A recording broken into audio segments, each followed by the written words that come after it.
Hola,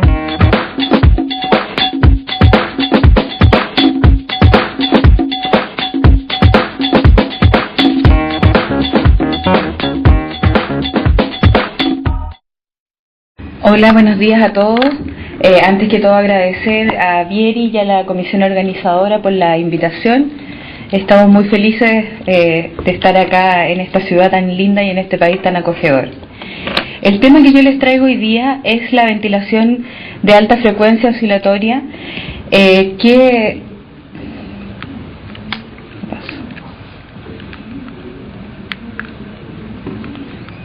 No me pasa, que bueno, surgió como una necesidad en mi país de manejar la falla ventilatoria catastrófica, luego de que se produjo a nivel mundial la pandemia por el H1N1. ¿Qué pasó? Que las modalidades ventilatorias convencionales como la presión control y también las modalidades ventilatorias no convencionales como la ventilación con liberación de presión o el APRB se hicieron insuficientes. Tuvimos que buscar otro método para ventilar a nuestros pacientes y poder sacarlos de esta condición tan grave. ¿Cuáles son los objetivos que yo me fijé en esta presentación? Fueron: primero, conocer los principios de la ventilación de alta frecuencia, en qué consiste. Segundo, conocer el protocolo de ventilación que usamos en nuestro hospital, presentárselo. Y tercero, revisar los cuidados de enfermería del paciente que requiere la ventilación de alta frecuencia. Definiendo lo que es la ventilación de alta frecuencia oscilatoria, tengo que decirles que es una modalidad que se caracteriza principalmente porque entrega volúmenes corrientes pequeños, menores incluso al espacio muerto, y que van de 1 a 3 ml por kilogramo de peso del paciente. Además, utiliza frecuencias suprafisiológicas que están medidas en Hertz y que van desde los 300 a las 900 respiraciones por minuto. Además, las oscilaciones se producen oscilaciones sobre un nivel medio de presión de vía aérea que nosotros programamos y que tiene además una fase respiratoria activa, lo que no es fisiológico. ¿Qué objetivos nos planteamos al utilizar la ventilación de alta frecuencia? Primero, favorecer el intercambio gaseoso, que está muy deteriorado en estos pacientes con falla ventilatoria catastrófica. Y segundo, reducir o evitar la injuria pulmonar inducida por la ventilación mecánica. ¿Cómo lo vamos a hacer? Primero, mejorando el reclutamiento alveolar mediante la aplicación de presiones medias de vía aérea elevadas, muy importantemente elevadas de acuerdo a lo que nosotros estamos acostumbrados a hacer en la ventilación convencional, evitando la sobredistensión alveolar al final de la inspiración y reduciendo la FiO2 a niveles que sean menos tóxicos, favoreciendo la ventilación-perfusión. Aquí en esta diapo podemos ver qué es lo que sucede con los alvéolos cuando hay una inspiración y una expiración normal. Los alvéolos permanecen abiertos. Sin embargo, cuando hay injuria, durante la inspiración podemos producir sobredistensión de algunos alvéolos y sin embargo durante la expiración el colapso total de esto, produciéndose el daño subsecuente. Y aquí les muestro en unas curvas un poco más gráficamente cómo se ve la BAFO en lo que son las curvas. Tenemos arriba la ventilación convencional con su fase inspiratoria, su meseta, su fase expiratoria, la relación 1:2 habitual, y acá tenemos la ventilación de alta frecuencia que, como ustedes ven, tiene otro ciclo totalmente distinto al que es el de la ventilación convencional. ¿Y qué es lo que hacemos? Como yo les decía anteriormente, nos fijamos un nivel de presión media de vía aérea, que si ustedes lo ven está acá, muy por encima de lo que es la presión media en una presión control, y nos manejamos en ese nivel de presión, oscilando en ese nivel de presión, no con las variaciones de presión que tiene la ventilación convencional. Y si ventilamos a esa frecuencia, ¿cuándo producimos el intercambio? ¿Cuándo ventilamos? En este nivel de presión se producen oscilaciones que son hacia arriba de este nivel de presión y hacia abajo de este nivel de presión. En esas variaciones de presión nosotros tenemos la fase de expiración activa y la fase de inspiración. y así de acuerdo a los flujos que van por el centro entrando hacia el pulmón y por fuera del circuito saliendo del pulmón, podemos ventilar. Pero ustedes se preguntan si tiene 30 centímetros de agua de presión en la vía aérea y además oscila con 70 de amplitud, eso quiere decir 35 por sobre 30 hacia arriba y 35 por bajo 30 hacia abajo, ¿cómo este pulmón no se destruye? Bueno, lo que pasa es que por métodos de convección y por métodos de difusión, las presiones que entran a la vía aérea no son las mismas que llegan a los alvéolos. Es más, al entrar la presión a la vía aérea, en los alvéolos que están reclutados, que están abiertos, la oscilación va a ser mucho menor. Y en los alvéolos que están colapsados, la oscilación va a ser mayor, permitiendo abrirlo. Entonces, aproximadamente un 10% de lo que nosotros oscilamos a la entrada de la vía aérea es lo que llega a los alvéolos dependiendo de el colapso que estos tengan. Aquí vemos en esta diapositiva lo que se produce en los alvéolos en una CMB convencional, en la inspiración, el colapso que se produce en la expiración, y vemos a lo que pasa con la ventilación de alta frecuencia, en donde vemos que los alvéolos se permanecen reclutados. ¿Cuándo vamos a usar la ventilación de alta frecuencia? ¿En qué pacientes va a ser necesario usarla? Cuando haya un fracaso de la ventilación mecánica convencional, que está definida como el fracaso en la oxigenación dada por la utilización de fracciones inspiradas de oxígeno por sobre 0,7 o presiones positivas al final de la expiración mayores a 14 centímetros de agua o con índices de oxigenación mayores o iguales a 15. Y el fracaso de la ventilación, que está dado por el pH menor a 7,25 con volúmenes tidales mayores a 6 ml por kilo de peso, requiriendo esos volúmenes tidales, y con la imposibilidad de mantener presiones de plató menores a 30 centímetros de agua. ¿Qué requiere la ventilación de alta frecuencia? Si se requiere ¿cuándo más se requiere la ventilación? Se requiere cuando es necesario paralizar a un paciente, realizar bloqueo neuromuscular para poder ventilarlo convencionalmente. Si tenemos presiones medias de vía aérea mayores a 20 centímetros de agua en ventilación convencional, que es una indicación relativa, y cuando hay una caída brusca de la oxigenación en 24 horas de una causa no cardiogénica con un IOX mayor, como les contaba, a 15. O sea, en estos pacientes. ¿Qué contraindicaciones puede tener la ventilación de alta frecuencia? Enfermedades pulmonares obstructivas graves en que los flujos no van a ser los que necesitamos. Riesgo de sobredistensión pulmonar porque estamos trabajando con presiones muy altas. Y la hipertensión endocraniana relacionada con lo mismo. ¿Qué pseudoanalgesia vamos a requerir en estos pacientes? Vamos a tener que tener varias consideraciones.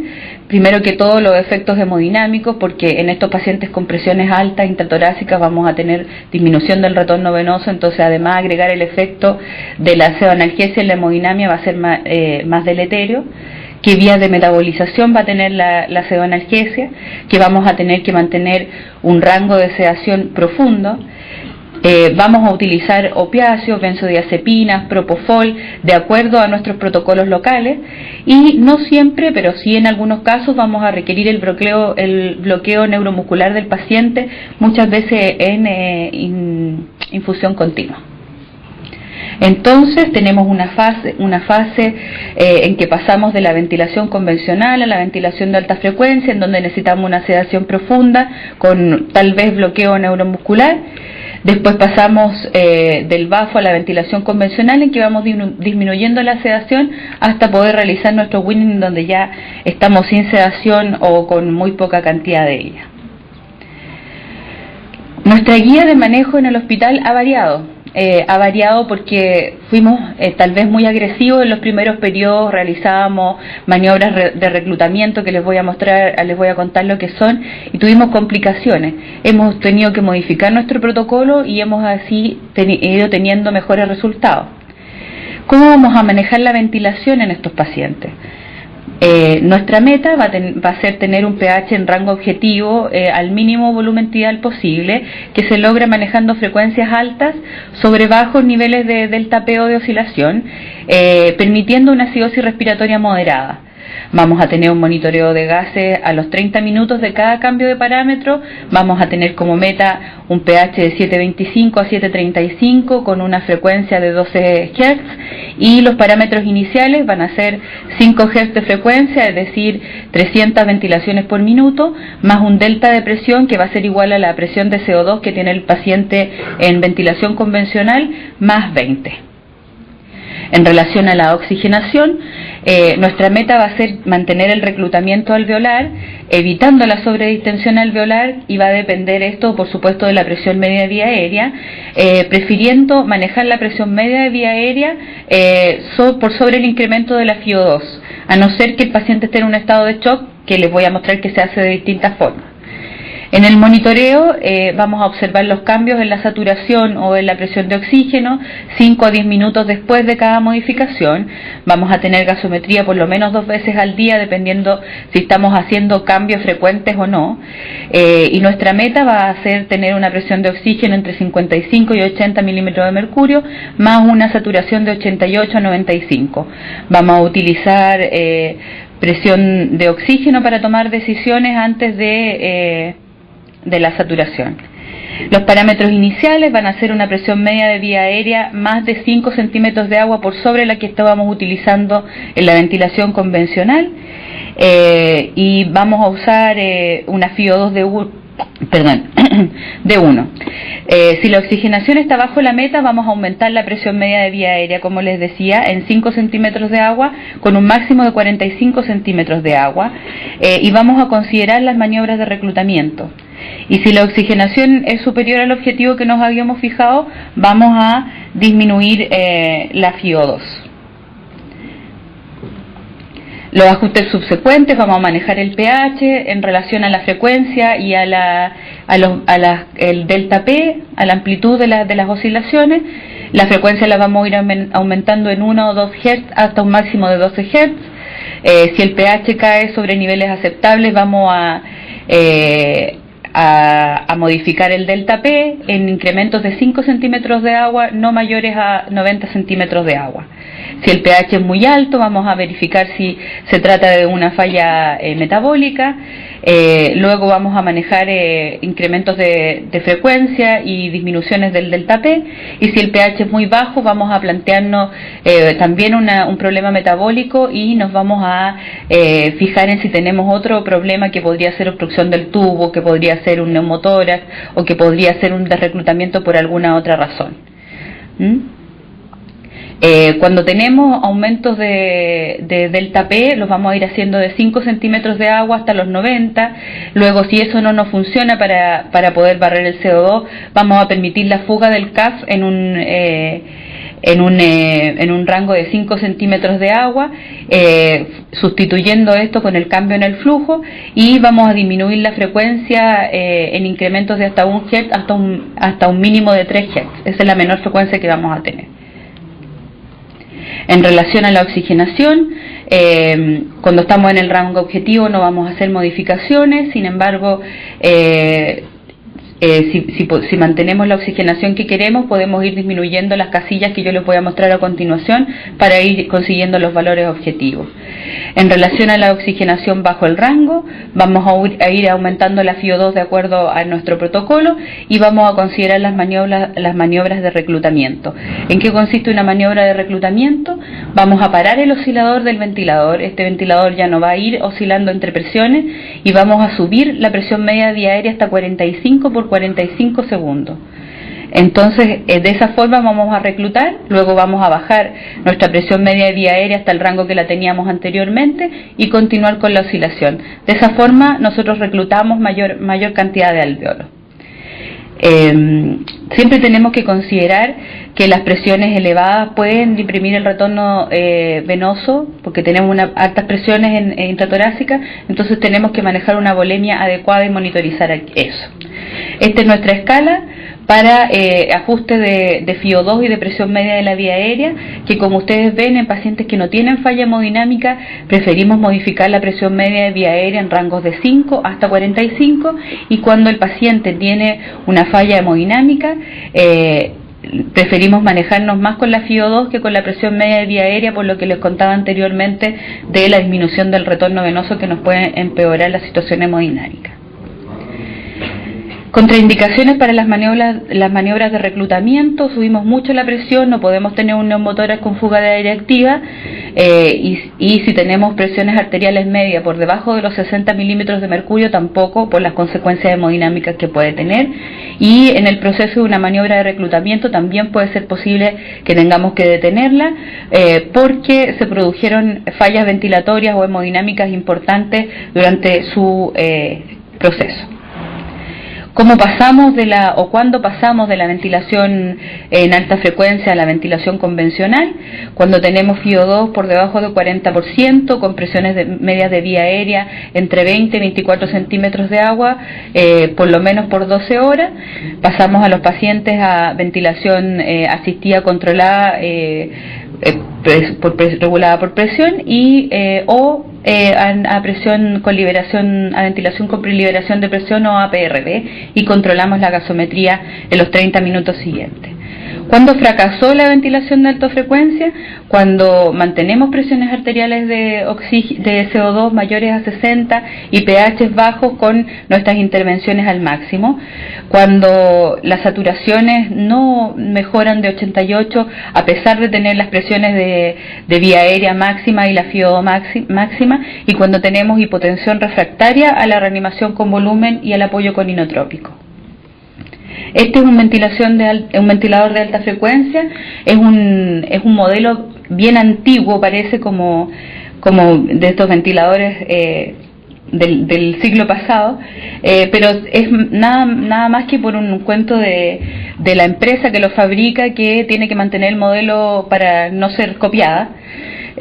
Y consta principalmente de la pantalla, que es bien simple, que es bien básica, donde están los parámetros a programar, el circuito del paciente, y este es el pistón, que es el que produce las oscilaciones, que es igual que un bombín que está moviéndose.